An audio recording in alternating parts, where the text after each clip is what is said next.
Hello, this is Lloyd, Vice Chair of the ISSB, and I'm here today with our Chair, Emmanuel Faber, and we're recording this in Frankfurt following our June board week.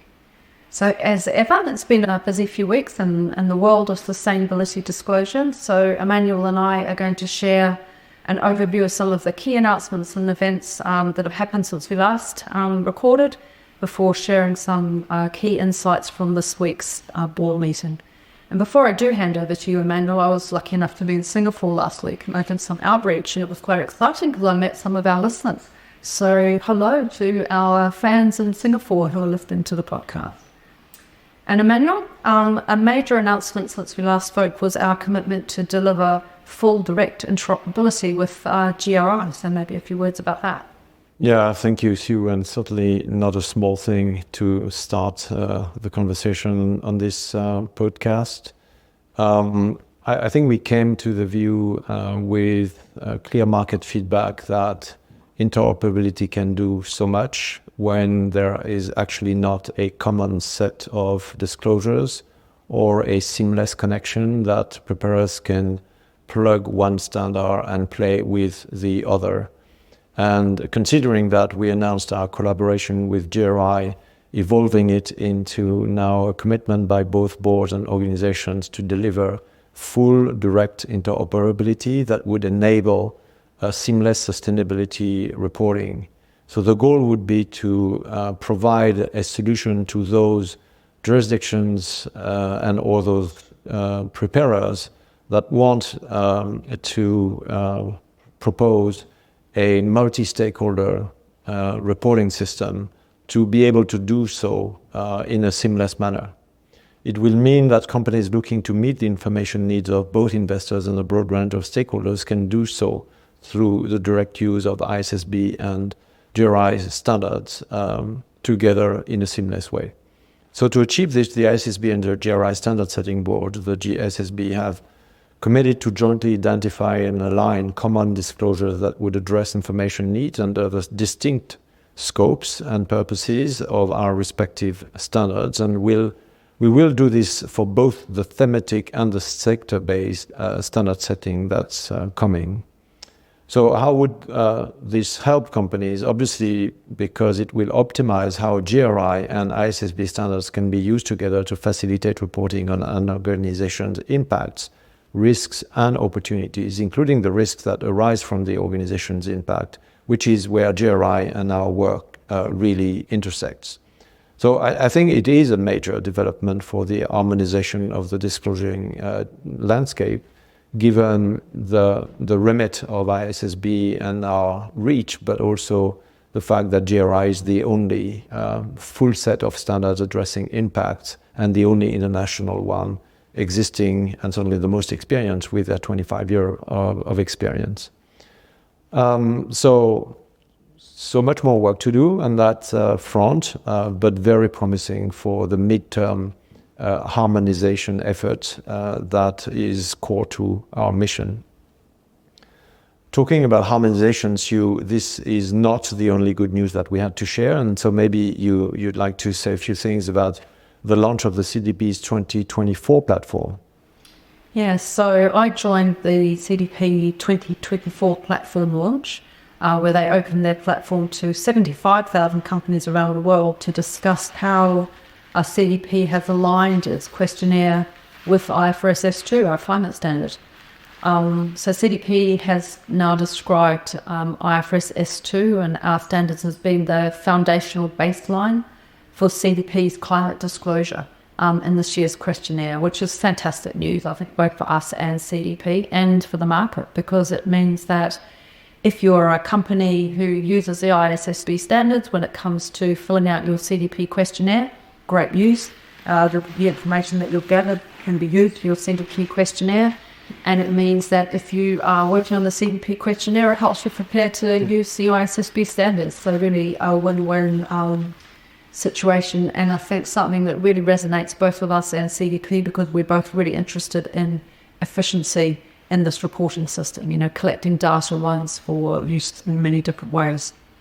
We think this will really help to accelerate the rapid global uptake of our standards by companies around the world, so it's exciting for us. And it's been great working with CDP, who are our key global climate disclosure partner, delivering this aligned outcome, and we know that it's really welcome news for companies around the world.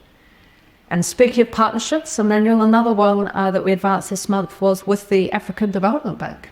Yeah, absolutely. As I was personally in Athens with the IOSCO's annual general meeting, our fellow board member Ndidi was at the African Development Bank's annual meeting in Nairobi to discuss our new partnership with them and execute it, where we will work closely together on advancing sustainability-related disclosure practices in Africa. The plan there is to engage with financial institutions, regulators, policymakers to provide capacity building and technical assistance through the development of training materials. As we've discussed in recent podcasts, it is great to see a number of African jurisdictions considering and recognizing the value to them of ISSB standards as they take steps to introduce them. And this partnership is part of our strategy, of course, to work closely with a number of the major development banks around the world to advance capacity building and awareness, especially in emerging markets and developing economies. And again, while we are talking about capacity building, Sue, maybe you could share a few details on the new series that our team are delivering on that front. Sure. So we've got a new webinar series that we've just started, Perspectives on Sustainability Disclosure, where we're bringing in expert partners to share new ideas and thinking. And I was really pleased to participate in the first webinar in this series last month, where we discussed our perspectives on the business case for early adoption. In particular, we were talking about the call to action that was advanced by the London Stock Exchange Group and UNPRI. So I think that's a really interesting webcast to listen to. And next month, my fellow Vice Chair, Jingdong Hua, will share his insights into our capacity building program. So watch out for invitations to those and visit our Knowledge Hub for further information. Now, you mentioned it briefly already, Emmanuel, but a big moment, your visit to Athens. So perhaps a bit more about the IOSCO annual meeting. Yeah, sure. I mean, all listeners, of course, would remember that last year in July, IOSCO endorsed the ISSB standards as being fit for purpose for use by capital markets participants. And IOSCO also encouraged its members, regulators who regulate more than 95% of the world's financial market, to consider ways in which their jurisdictions might adopt, apply, or otherwise be informed by the ISSB standards within the context of their jurisdictional arrangements in a manner that would promote the comparable, reliable global language that we're developing. And so we are less than a year on, and it was great to be able to reflect on the progress since then. Over the course of last year, more than 20 jurisdictions have already decided to use or take steps to introduce ISSB standards in their legal or regulatory frameworks.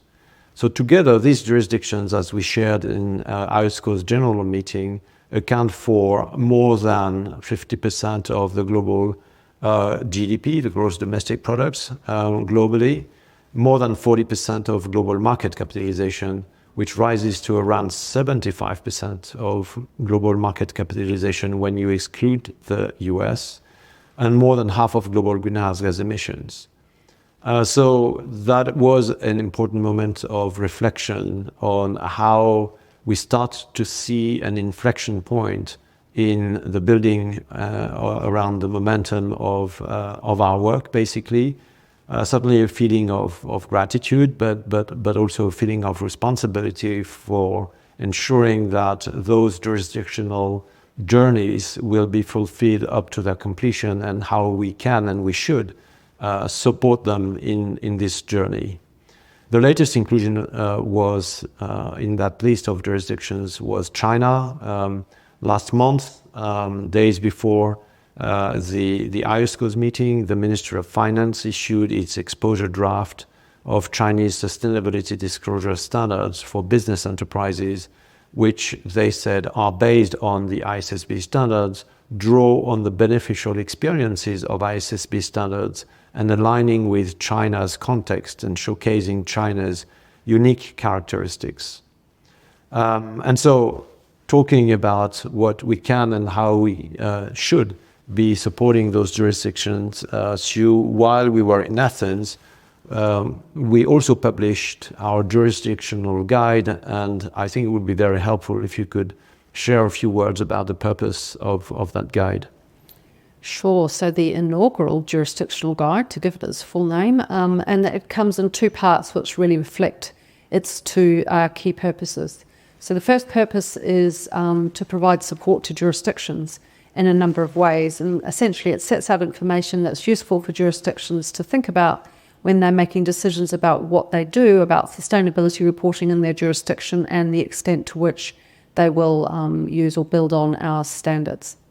The second part is all about transparency and providing transparency to the market about what's happening in jurisdictions, particularly for investors, to make sure that when investors use information from a jurisdictional requirements, they can really understand the extent to which there is truly comparability in the information. And they can see how close what a jurisdiction is asking for is to the ISSB's global baseline.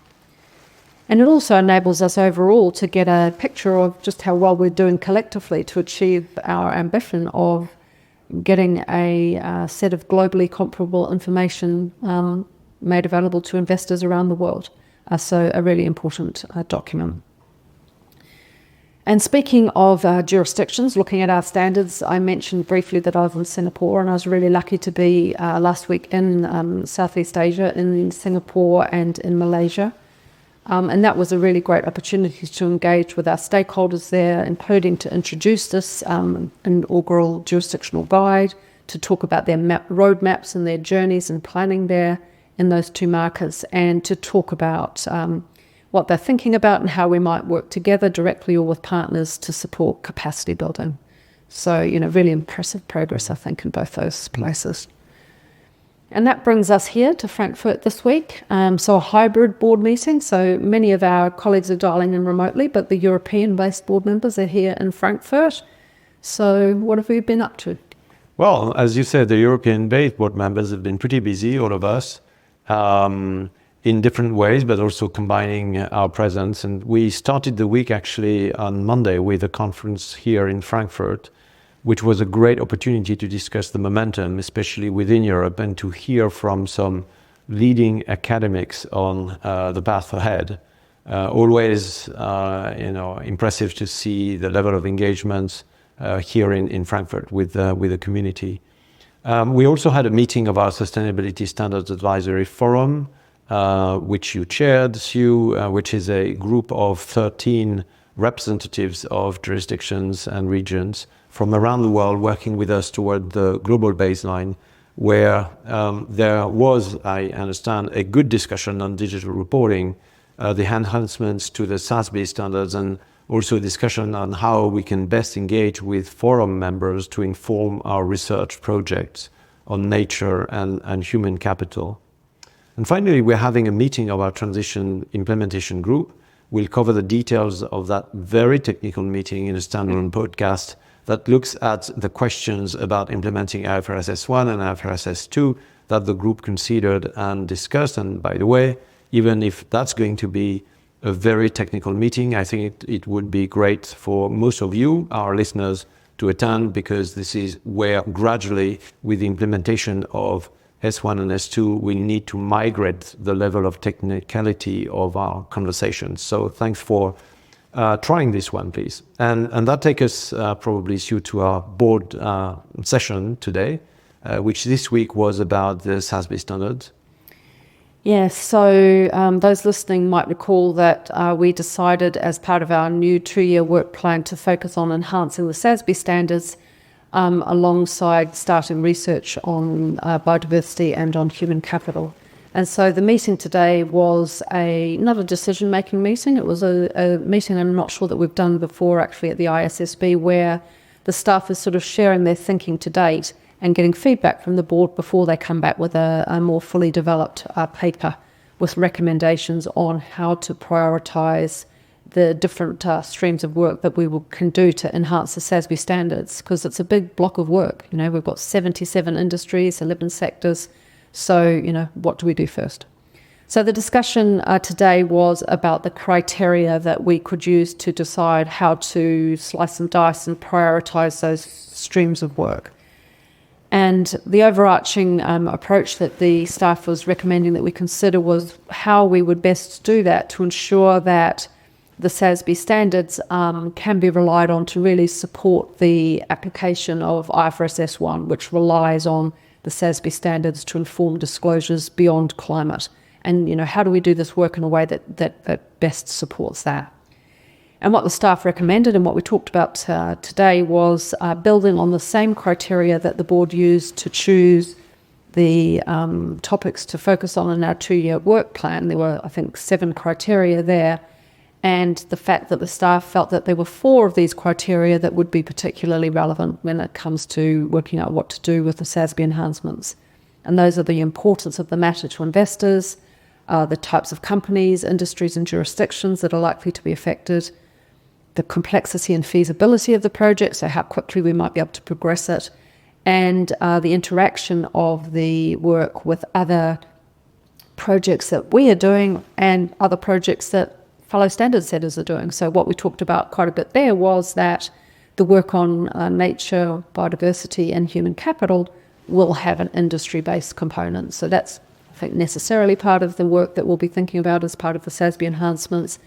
And there is a particular interest in thinking about how we prioritise our work so that we could get a good level of interoperability between the work of others, including EFRAG for the European Sustainability Reporting Standards and with GRI, particularly given our enhanced collaboration. So no decisions, lots of ideas. I think lots of food for thought for the staff to take away and think about. And I think that their plan is to come back in July with a recommended approach to how we embark upon this project to enhance the SASB standards. So watch this space. So that brings us to the end of this week's board meeting. And Emmanuel, maybe we can sort of wrap up by looking at what we're going to be thinking about between now and when we next get together for our meeting in Montreal in July. Sure. Thank you, Sue. As usually, no shortage of events and engagements all around the globe for our team and our board members. But I may just highlight only a couple of them. First, importantly, our investor advisory group, which is a key forum for us to hear the views of the primary audience of our work, will be meeting in New York City to discuss recent development in this space. We will then be in London for the IFRS Foundation Conference, a yearly event where we expect to release our formal feedback statement on the decisions we've made following consultation on our 2-year work plan. So it's going to be a big moment centered around the closer family of the IFRS family overall. But importantly, that event is taking place during the London Climate Action Week, where the team and ourselves will be meeting with a number of key stakeholders and for our audience, hosting a couple of events that will be really focused on the disclosure landscape and how we're working with our key partners to harmonize the landscape, including the likes of GRI and CDP and maybe more. And so just an invitation for all of you who are listening.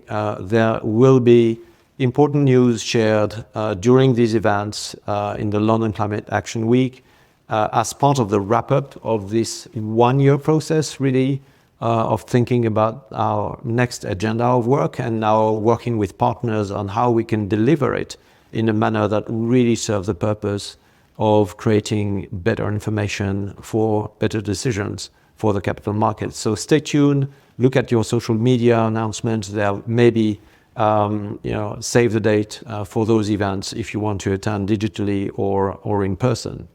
Exciting few weeks ahead as we are touching nearly the finish line of this incredible work, for which I'd like just to finish by expressing my gratitude to the board, to Jindong and yourself, Sue, for steering us in this multi-activity that we're developing way beyond even standard setting, of course, as needed. All our staff, technical staff and engagement, but also the incredible trust that the likes of JRI and CDP and others are placing in our work as they continue to strengthen the relationship that we have with them. So thanks, everyone. Thank you for staying with us for this podcast, and speak to you at the latest in Montreal. For the latest developments from either the International Sustainability Standards Board or the International Accounting Standards Board, make sure to subscribe on the IFRS Foundation website, www.ifrs.org. If you enjoyed this podcast, please take some time to rate, review, and subscribe on your preferred podcast player.